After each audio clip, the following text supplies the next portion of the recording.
واتلو علیہم او بیان کړ دوی باندې نبأ خبر ابن آدم بالحق خبر د آدم علیہ الصلوۃ والسلام د زامنو اذ قربا قربانا ارکلج قربانی پیش کړ دوی قربانی جدا جدا فتقبل من احدهما نقبل کړي شو دیو کس د دې دوانو نه چې حابیل ولم يتقبل من الاخر او قبول نشو د بل کس نه چې قابل قال دوی لاقتلنك خام خابز طاقتلم قال حابیل انما يتقبل الله يقينا قبل وی الله جل شانه عملنا من المتقين د اخلاص کوونکو. سورۃ المائدہ آیت نمبر 27. اعوذ باللہ من الشیطان الرجیم بسم اللہ الرحمن الرحیم واتل عليهم نبأ ابني آدم بالحق إذ قربا قربانا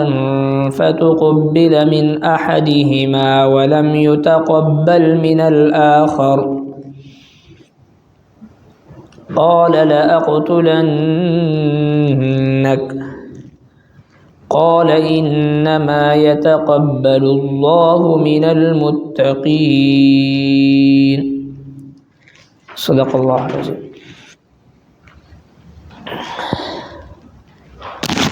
مخی آیتون مبارکو کی اللہ جل شانہ ډیر تفصیل سره د اهل کتاب یهود و نصارا تذکرہ فرمائے.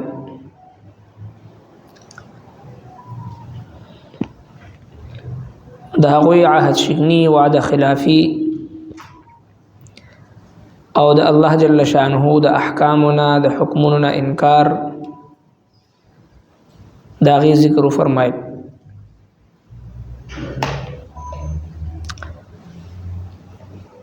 چونکہ جناب نبی کریم صلی اللہ علیہ وسلم چکلا مدینی طیبی تا ہجرت فرمائل نو په مدینہ منوره کې د یهودو د اسلام سره عداوت او دښمنی انتها ته ورسېدو او دغسی پاغي کې سکمې نه راتلو. سورہ بقرہ کی تفصیل ذکر دے چې الله تبارک وتعالى ورته فرمایي ولا تکونوا اول کافر به تاسو د دې قرآن وړومبي انکار کون کی م جوړیږي.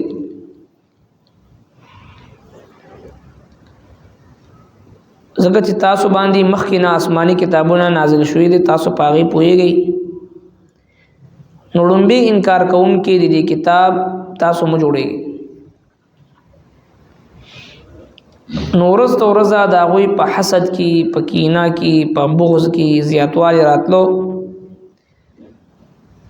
د اسلام د بیخکنی د پارا د اسلام د روکتھام د پارا او دغه سي د مسلمانانو د بدنامولو د پارا هر قسمه سازش او سعی او کوشش هغه وکړي خو په هر کوشش کې الله تبارک وتعالى هغه ناکام او نامراد فرمایل. تر دې پوری جناب نبی کریم صلی الله علیه وسلم ته د زهر ورکولو کوشش مو کو د قتل کوشش مو کو او دغه سی د مدینه منورې نه بهر کفار سره مرګرتیا او مرسته دا غوی په تعاون سره د مسلمانانو خلاف د سازش کوشش مو کو خو بالآخر هغه ناکام شو او بیا س قتل کړی شو دغه يهود او سچ دی هغه او تختدل د غزینا زی پرې خلو. پدی آیت مبارکہ کی آیت نمبر 27 کی اللہ جل شانہ دین بعد کوم واقعہ ذکر کړی دی هغه د حضرت آدم علی نبینا و علیہ الصلوۃ والسلام د دوو زامنو د حابیل او د قابیل واقعہ ذکر کړي. په دغه واقعہ کې یو ډېر لوی عبرت او سبق او درس موجود دی مسلمانانو د پاره. الله تبارک وتعالى په دغه وخت کې يهودو ته براه راست خطاب چې تاسو د حسد د بیماری نه ځان بچ ساتئ، ګینی دغه سبا تاسو هلاک شئ. سرنګ چې د حضرت آدم علیه السلام زوی قابیل په حسد کې مبتلا شو او خپل هغه حسد د وجنا وړاندېوالي وکړو، مخکې لاړو تر دې پورې چې د خپل سکرور په قتل کې ملوث شو او تر قیامت پورې چې د هغه په دغه جرم کې هغه سره شریک وګرځیدو او په مخ د ځمکه باندې وړومبي د عظیم جرم د ګناه او د قتل ارتکاب قابل او تر قیامت پورې چې څومره قتلونه په دنیا کې کیږي په هر قتل کې یو سالمه حصہ هغه د قابل دی، ځکه چې هغه د قتل بنیاد کې خلو دغه سي چې قیامت پورې راتلون کې خلق چې کم کس د خکار بنیاد کې دي هغه ته پاغي کې پوره برخه او حصہ ورته ملاويږي، او دغه سي چې څوک د ګناه بنیاد کې دي نو هغه ته هم په دغه ګناه کې پوره برخه او حصہ هغه ورته ملاويږي. لہذا الله تبارک وتعالى د دې واقعي سره موږ تاسو ته هم دعوت فکر راکړي چې اے مسلمانانو تاسو هم د چکم ایمان لیوا د ایمان تبا کون کی کم روحانی امراض دے د حسد نه ځان بچ ساتي، ځکه د آدم علیه السلام زوی په حسد کې مبتلا شو او د حسد د وجنا هغه دومره سخت جرم ارتکاب یو کو چې خپل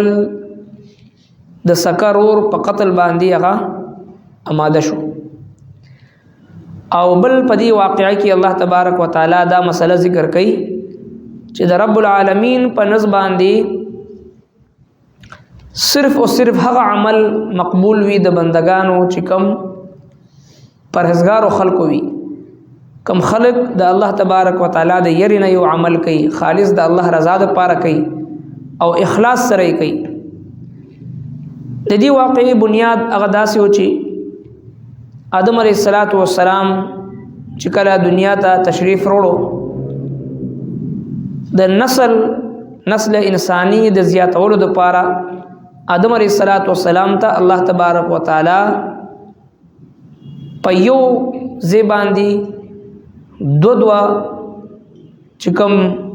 اکبر بچی یو زوی یو لور په یو زباندی آدم علیه السلام ته ورکولو او چې په کوم ورځ باندې با چې په یو ځای باندې الکو جنې پیدا شو دا د یو بل سکا رونه خویان دی او دغه سي په دویم ورځ باندې دویم حمل نه چې کوم الکو جنې و پیدا شو هغه په خپل کې ورو خورو او دا چې کوم پرون پیدا شوې د دوی سره دا غوي نکاح هغه جایز و. لہذا چې کوم په یو حمل باندې دوا الکو جنې پیدا کېدل د دوی په خپل منځ کې رشتہ حرام و او قابیل سره چې کوم جنې خور یوزي پیدا شوی و هغه ډیره حسینه و او هغه نه بعد چې کوم حابیل سره یوزي جنې پیدا شو هغه بدصورت و بدرنګ و. نو لہذا دی قابیل وی چې زما په قسمت کې چې کوم دا جنې رسیدلې ده زما دی بل ورور سره چې کوم خور پیدا شوی دا حابیل سره د سره وعدن کو ما سره یوزي چې کوم زما خور پیدا شوی د سره نکاح کو. آدم علیه السلام منو فرمایل چې دا خو حرام دی،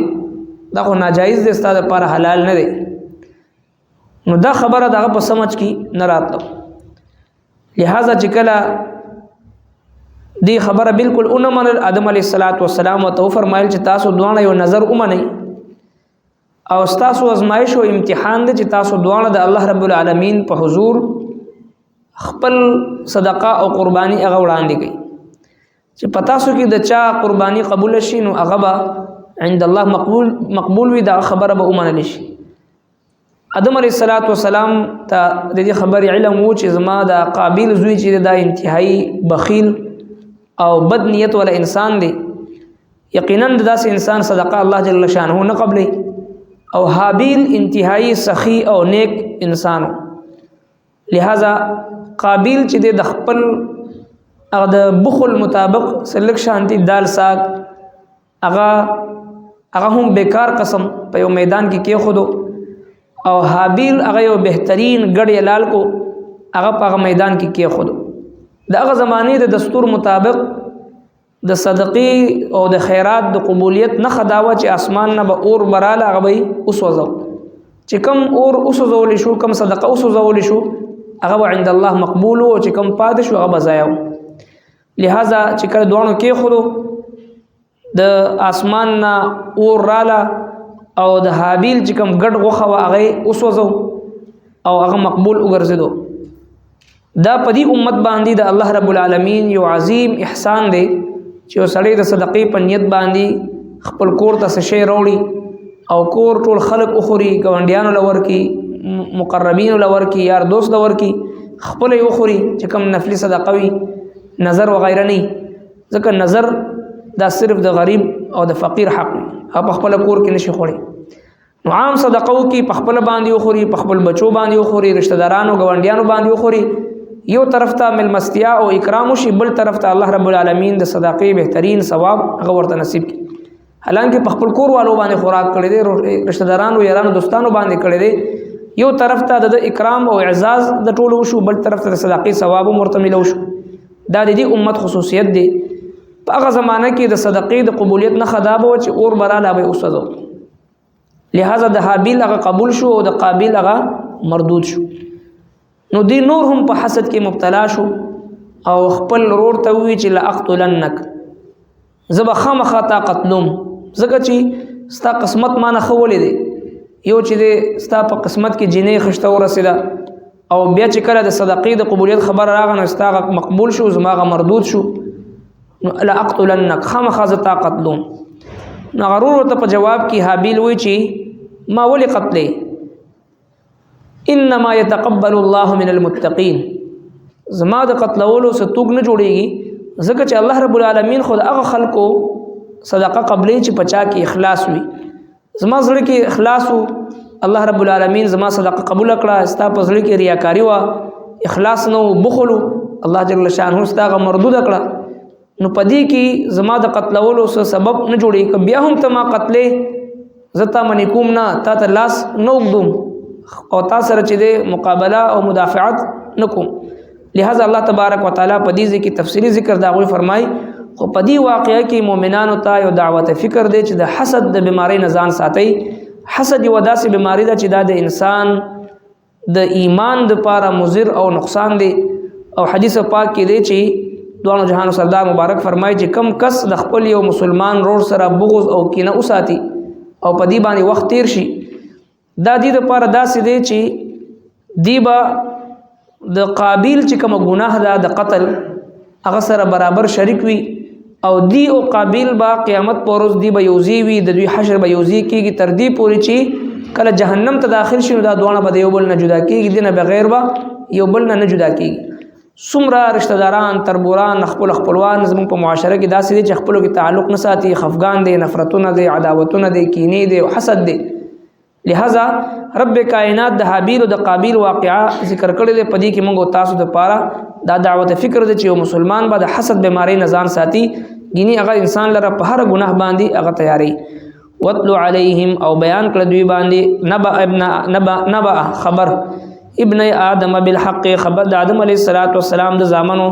اذ قربا قربانا ارکلج قربانی پیش لدوی قربانی جدا جدا، فتقبل من احدهما نو قبول کړي شو دیو کس د دې دوانو نه چې حابیل، ولم يتقبل من الاخر او قبول نشو د بل کس نه چې قابیل. قال دوی لاقتلنك خامخ بزتا قتلهم، قال ویل حابیل انما يتقبل الله، یقینا قبل وی الله جل شانه عملنا من المتقين، د اخلاص کوونکو. صدق الله. ربنا تقبل منا إنك أنت السميع العليم وتب علينا إنك أنت التواب الرحيم برحمتك.